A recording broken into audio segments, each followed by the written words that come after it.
Kia ora, tēnā tātou katoa. My name's Shane Clark. I'm the General Manager here at Neuralite, and welcome to webinar number 42. Today's topic is how we can construct smarter building envelopes, right? So as designers and specifiers, constructors, this topic is important to you for a couple of reasons. The first one is that obviously our insulation requirements are changing due to legislation. Most of you will be aware of this. And also what we're seeing is that good building owners are actually demanding better performing buildings. More building owners are keen to step away from the lowest quality building they can legally get away with. So we're happy to see that.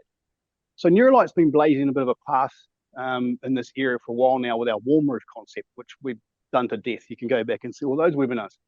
What we're talking about today is external insulation on the outside of the building. So sort of in the name, external. So I'm pleased to introduce you today to our sister company Outright, whose key focus is high performance insulation on the outside of the structure. And that is led by our General Manager here, Mike Skilton. And also on the panel today, we've got Jason Wandon, who's the Senior Technical Manager for Sto and has been there for in excess of 8 years.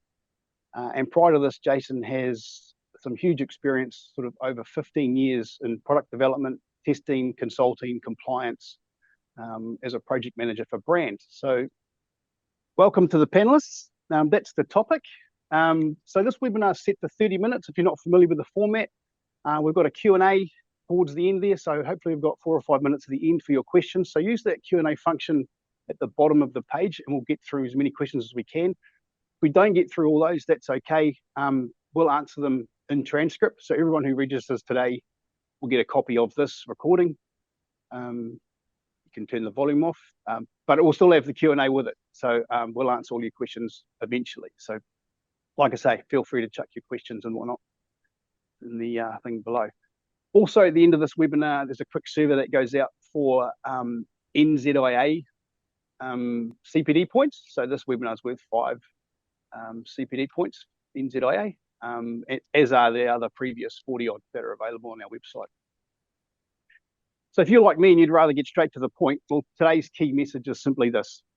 External insulation delivers far superior thermal comfort, fire safety, and acoustic performance. So if there's one thing you remember today, that's that. So just before we kick off into the presentation and talk to our panelists, we're going to start with a quick poll just to see who's in the room, and this helps us pitch our message and things like that. So take a minute just to see what best describes your understanding of external insulation.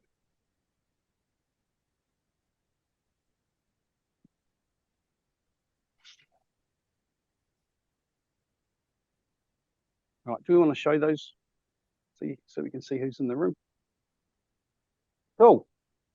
So good 60% know what it is, and some have heard of it, and a couple of newbies like myself. That's great.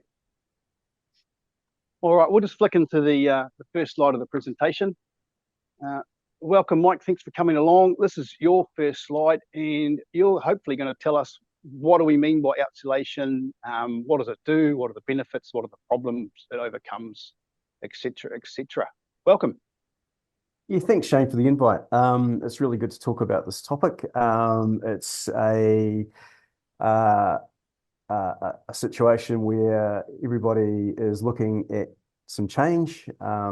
Insulation, the word outsulation as an example is quite interesting. And I first came across this from our European suppliers. They described it to me as when you get cold or there's a temperature change, you put a jumper on or you put a coat on. And, they consider that outsulation. That's protecting you from all the elements and keeping yourself nice and warm. And the same applies to our buildings as well. I mean, not many people chop a coat up or a jumper up and eat it. So that doesn't do anything for you. And they considered that to be the basis of what outsulation is. The insulation requirements back to 1978 meant that insulation was mandatory in the building code in New Zealand. So that's almost 50 years ago. And in that time, there really hasn't been a huge significant change in the way that we insulate or we wrap our buildings. Mm. Outright as a business works with the design community. And what we do is we work with them on solutions to provide wrapping the exterior of their buildings using what we term as high performance insulation products. And with that in mind, the warm wall concept is trying to create a perfect wall for the designers so that they can incorporate that into their designs. Now, when we look at this outsulation model, we look at the four key areas that are in consideration. Of course, we've got our rain screens, and of course, that's something that everybody's familiar with. What that does is it provides protection from the elements. But what it doesn't do is it doesn't necessarily provide water tightness or thermal control. What it is essentially is making the aesthetics of the building look great, giving it identity, and it's a super important part of the structure. When we look at the next part, which is the air control, what we're trying to do here is minimize or eliminate air control within the wall buildup. And of course, any air change that happens really affects the insulation, and it doesn't necessarily work properly within the building, and you've got all these other issues that you've got to deal with. When unzipped, I guess. Coat unzipped, yeah, and it's Yeah, yeah. air control is really important as part of that build-up. And when we look at this outsulation model, it's a combination of these things that really impact on the overall health of the building and also the way that it operates. So then we go to the vapor control, and basically, vapor is, and it really depends on the structure that's being used. And this is where Outright really comes to the fore, is that we're trying to find the best high-performing insulation products for the right structure. So as an example, in vapor control, you've got vapor blockers, and that's, materials like PIR, and we have a world-class PIR product. And that's primarily used in concrete structures, so that could be brick or block or precast slabs. And those vapor blockers are ideal because they change the dew point on those really hard substrates. If you look at a timber or a metal substrate, you're really looking at a different type of material. And again, in our armory, we have a product called Rockwool, and Rockwool have developed a fantastic new range for us called Rockwool Rain Screen, and that's vapor permeable. And what that does is it means that the walls are breathable one way, allowing vapor to be able to be transmitted through them through from the inside to the outside. And I guess sorry, Mike, I guess what's really important that these things all talk to each other and hold hands and form part of a system, right? Yeah, we believe, and the reason why we put this together is that we believe in collaboration. We don't have all the answers. We're not building scientists, but what we're doing is we are providing the design community with the option to move to new generation and high-performing insulation products, and being able to provide the solutions that enable them to design properly without risk, and also going through the compliance pathway, because anything new can be a bit challenging in terms of getting through councils, and we make sure that we have a great team all around the country that can assist the design communities with looking at the issues that they face. So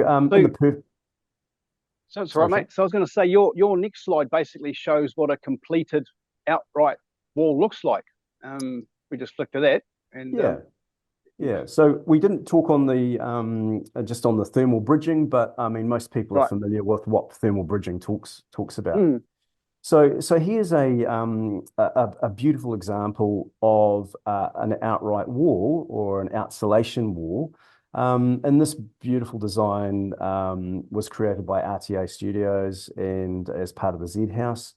And you wouldn't know it, but this is an outsulation wall. All the insulation is on the inside of the rain screen there. We're sort of the more unsexy bit because the rain screen is actually the money shot. And this was designed, as you can see, it's quite a big structure, and it's a brick structure, and a lot of thinking had to go into the performance of the building for the clients. And the Innertherm PIR was chosen for this particular project.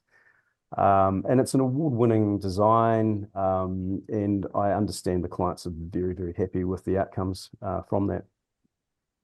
Oh, and this is a single-story building, is that right? Yes, it is. Yeah. Okay, cool. So the next slide, if I remember correctly, yep, I do. This is going to sort of explain how we did that, right? Yeah. So when designers are looking at options, there's a few fish hooks, I guess. Height of buildings comes into play. The style of the building, the type of rain screen that they want to create.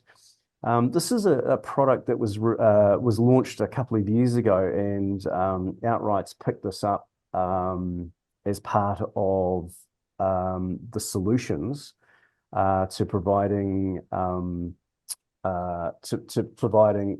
rain screens for brick and block work, and particularly heavy structures. So these come in two different models. Essentially, this model here is designed to hold insulation on the outside. Primarily what it does is it's a seismic tie, and it's designed to transfer lateral loads from the brickle blocks back to the structure.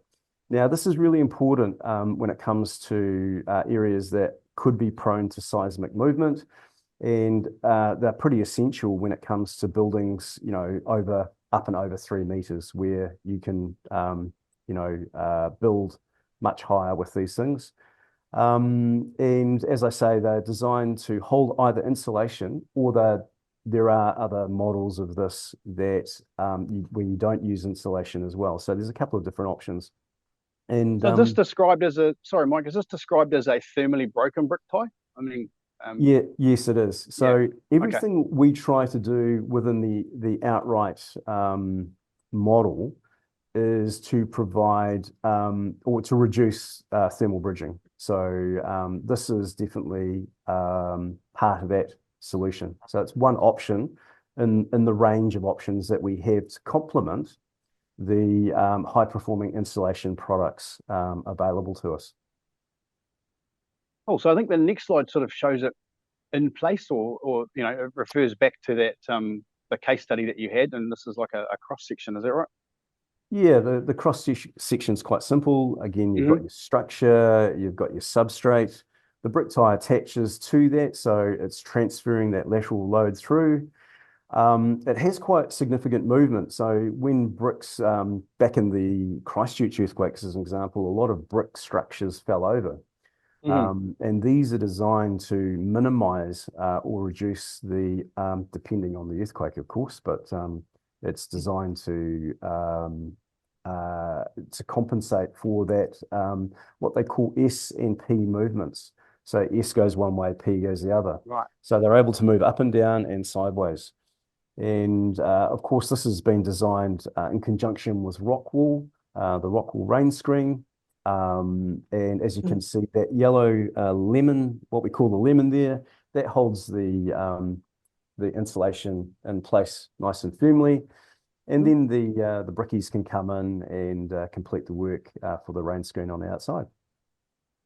Cool. So we just jump to the next slide, and you've got a range of other types of fixings.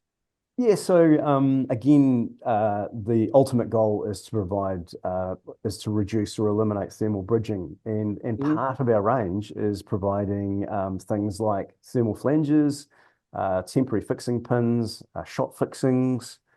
And what that does is it helps with the overall health and performance of the buildings. We do also some thermal modeling to have a look and see where the dew points fall. So, we really encourage our design profession to come and talk to us. We have people all over the country, so we can either come to you or we can hook up on video vidcoms. But yeah, if you've got a project that's interesting and you want to explore the opportunity of moving into the into 2025 with external installation, yeah, come and have a chat with us, and hopefully we'll be able to provide you with some answers to your issues. Awesome. Well, thanks for that, Mike. So just before we jump on to Jason's, but we're just going to keep those fingers and toes moving, and we've just got a poll here just to pop up for the audience at home. Just keen to learn from your experience. What's the biggest pain point around specifying, designing external insulation? Quite keen to see if we can solve those issues for you. So let that run for a second.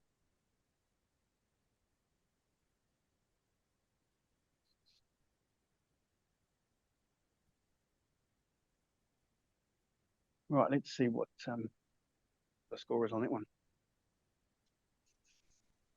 Interesting. Surprised? Okay, cool. Let's see how we can solve that for you going forward. Welcome, Jason. Thanks for joining us on this webinar. As mentioned before, Jason's from Sto, and he's going to talk about the Sto Ventec system. Hey, Jason. Thanks, Shane. Great to be here. Excuse me. Look, I guess for over 25 years, Sto's delivered engineered insulation, render, and facade systems to the commercial and domestic construction markets in New Zealand. We're backed by a head office in Germany, who have been industry leaders worldwide in those sectors for well over 70 years. Sto Ventec is our newest baby to market. It's a weather-resistant, highly crack-resistant facade system designed for both new construction and refurbishment projects. As an introduction to the potential of the Ventec system, this image is the University of Technology in Sydney.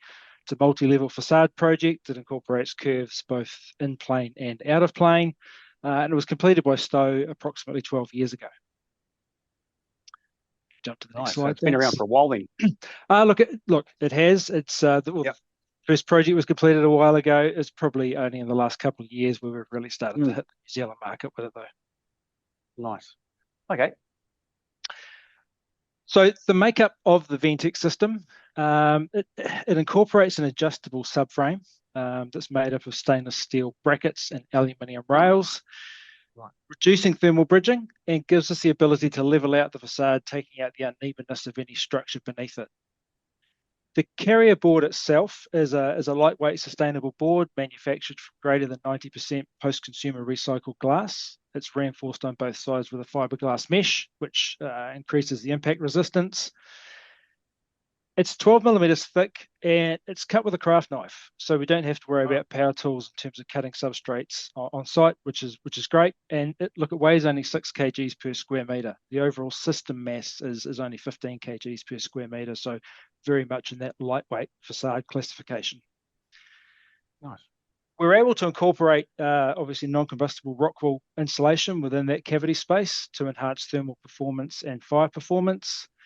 Insulation thickness can be tailored to whatever the specific project requirements are, and we can manage that by just increasing the depth of or the size of the bracket. We always maintain at least a minimum 20 millimeter cavity between the back of the carrier board and the face of any insulation material. Right. And that cavity is obviously important. Sorry, that cavity is obviously important. Yeah. Yep. I mean, look, that's introduction of insulation into cavity spaces doesn't negate the need for drainage and ventilation from a weather tightness performance perspective. Yep. That's critical for us. The system is finished with our Sto Armate synthetic render system. It's applied over the carrier board, and pretty much it's unlimited in terms of finish, renders, and colours. Right. So I think our next slide shows some action shots, if you like. Yeah, look, this was a great project. This was the first, I guess, sort of live Ventec project in New Zealand in its truest form. It was a reclad of the top 2 stories of Calvin House, heritage building here in Wellington. Inside design and Oculus with the architects and facade engineers on the project. And the Ventec system was specified mainly due to its ability to deal with that variation in terms of substrate. And also being lightweight, and having the ability to incorporate insulation within the cavity space dealt with a number of internal insulation issues that they had with the project. The photos here show sort of the start of the installation process. We can sort of see the Ventec brackets installed over the membrane and rigid air barrier, fixed back to the structural frame behind. And in this project, it was 75mm thick rock wool that was installed. The rock wool is sort of slit, fed over the brackets in the first instance. The next step in the installation process is pinning the rock wool back to the structure. Mike talked about before, there's a variety of fixings depending on what your substrate is, whether it's concrete block, timber, or steel frame. The Ventec system is suitable for across all of those, as your installation system is. Followed by the installation of the aluminium rail system. The beauty of the rail and bracket connection is that it is adjustable. So again, if there is any unevenness in that structure, we could take that out with the adjustment that's available to us. This particular project, was there a bit of alignment to realign? Yeah, look, I think with any refurbishment project, there always is. And I guess the beauty of it there is that having the ability to make that adjustment within the facade means that the rework required from a frame perspective is minimised. And we've got sort of a variation in bracket depth. We typically look at a minimum sort of 70 to 80mm cavity depth, upwards to anything of 300 plus, so that the scope is massive. Excellent. Next slide there. Next slide. So the photo on the left there, you can sort of see the Ventec carrier board installed over the rails. The carrier board itself is installed brick pattern. Every vertical joint is fixed off to an aluminium rail. Horizontal joints span between. Rail centres, typically 400 to 600mm centres, depending on the wind exposure. Again,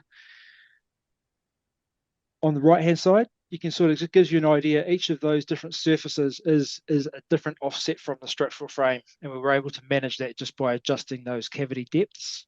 And that all you can see there is the Ventec system. So the RMAT system itself, just quickly before we move on, look, it's a synthetic cement-free render system. It's approximately 4mm thick, and it delivers a 4mm thick weather-tight reinforcement layer. From an impact and crack resistance, it's you can't get better than that. Obviously, it's got some flex to it too, not having cement in it. 100%, yeah, absolutely. Yeah. Great. So look, the finished result, it looks amazing. It's a credit to all the parties who are involved in the project that we were sort of able to replicate the original sort of heritage facade while ticking all of the current sort of NZBC compliance requirements. Using a lightweight facade and sort of a high performance solution as well, incorporating the insulation layer within it. Excellent. So you've got I think this slide here sort of depicts the options you've got really with the Ventec system. Yeah, look, this sort of just demonstrates the potential of Ventec for us, I think. This is Sto head office in Germany. The building on the left there, it's a nod to the much sort of sought after yellow Sto bucket. That's the Ventec R system that we have just been talking about. The sleek looking building on the right hand side though, that's another Ventec system incorporating photovoltaic panels. So I think the exciting thing for us here in New Zealand is that we're no longer limited just to standard render finishes in our facades. The finishes and systems that are available through Sto, worldwide is enormous, and look, we'll be looking to introduce some of those over the coming years. Excellent. No, a striking looking building. I'm quite impressed with that cavity variation you've got. You can sort of straighten up some of these older buildings in a lightweight fashion. So it is exciting. All right. Well, by my clock, we've got 4 minutes for Q&A. We've got a very steady stream of questions coming through. I've had a sneak peek at some of them. We won't answer them here. Some of them are going to need graphs, etc., to answer, which we'll supply in the transcript. But we'll kick off with a couple anyway. First one is, Mike, what's Rockwool made of? So it is a stone wool. Right. It's mined from basalt rock, locally produced by the manufacturer. So it's quite ecologically friendly and has quite a lot of green credentials, and great EPDs that go with it. One of the examples you mentioned, 75 mil thick rock wool. What type of R value does that give you? So the R value on a 75 as an example is 2.2, 2.2 for walls, which exceeds the current building code in New Zealand. Yeah, I think it's also important to note that that R value is continuous across the surface of the building, isn't it? It's not broken by the framing or upset or That's right. Yeah, it's one of the miss. huge advantages. You know, it enables designers to think about the thickness of, if they're using a timber structure, you know, coming down from 140 mil framing to 90 again, you know, because they're able to they're not having to pack a lot of material into you know, into the structure itself. The other thing, you know, I talked a wee bit about high performance insulation, but it's the fundamental difference is that all of the products can be used externally. The current range of options, you know, don't allow them to be used externally. If they get wet, they can't dry out. Whereas all of these products that we use are hydrophilic, and they will dry out if they do get wet, which is a huge advantage. You know, when phasing construction, builders run into all sorts of problems. You know, the rain hits, you know, materials don't turn up on time, etc., etc. So they can be rest assured that the products are unaffected by weather conditions. Yes. Got a good one here for you, Jason. Does the Sto Ventec system meet the spread of fire requirements for NZBC? Yeah, look, absolutely. We've subjected the full Ventec system to the full suite of fire compliance tests, from sort of small scale cone calorimeter testing for the render finish over the board, to the full scale BS 8414 Part 2, which was sort of a new test introduced back in sort of 2020 into our verification methods. So look, we've got full compliance documentation to support its use on buildings of any height. Okay, because that sort of leads into the next question here around support for compliant detailing and consent authorities, and there's sort of a theme coming through in the question around how do we get consent for these things, you know? So. Yep, sure. Look, I mean, what we do find is that a lot of the projects these days that sort of fall outside that E2AS1 sort of, you know, 10 meter high sort of scenario the frame do typically require engagement for sort of a facade engineering perspective. You know, we've got a lot of experience now working with facade engineers in terms of being able to provide compliance information to support that. But I guess just to say, we've got an E2 VM2 weather tightness test for the system. We've carried out some additional weather tightness testing to 4284 around expanding the wind pressure exposure up to sort of a maximum of about 4.5 kPa ULS. So coupling that with the fire compliance test data that we've got, you know, we're able to put together a compliance package to support any consent application, and obviously will help any designer, specifier, facade engineer with regards to detailing and making sure that the system's incorporated into their project in the best way possible. Okay, no, excellent. That answers a few questions. I'm sort of flicking through them here. Is it possible to add these systems, or are they added as a system, or is a product added to the program design navigator? We got any products in there, or? Don't think at the moment, no. Okay. No, but we certainly can. We can certainly work down that path, absolutely. Mm-hmm. There is a full system EPD available from Germany. We're in the process of getting that, I guess, localized. Okay. One here for you, Mike. Is it worthwhile putting outsulation on timber framed buildings?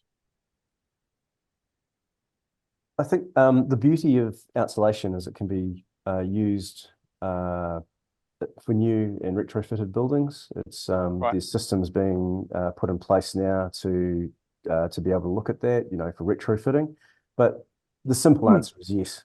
It's quite suitable for timber, steel frame, and of course concrete or precast panels. Awesome. Well, that's pretty much our time. We'll just do a quick wrap up. There's a few questions here. This is about 30 or 40 odd. Some of them need answering with some graphs and diagrams, which is great. As much, was it picture says 1,000 words rather than listen to me ramble on. We'll answer them with a graph. So we'll get those out in the transcript. So where are we up to?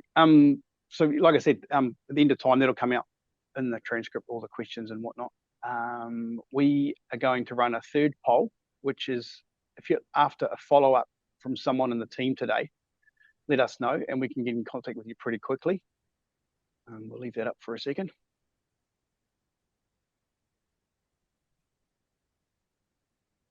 And cool, we'll get to that. So hopefully we've sort of shown you today how we can construct smarter building envelopes, how it's done, how we do it, how we work with our system partners, Sto, to come up with a compliant solution, high performance. Yeah, we're done with that poll now. If we can finish that one off. And what I've just been given here, I've been given a book called Homes of This Decade. We've got one to give away. Anyone who wants to chuck the email address in our link that we've just chucked up in the chats there. 20 to give away. No? Okay. One.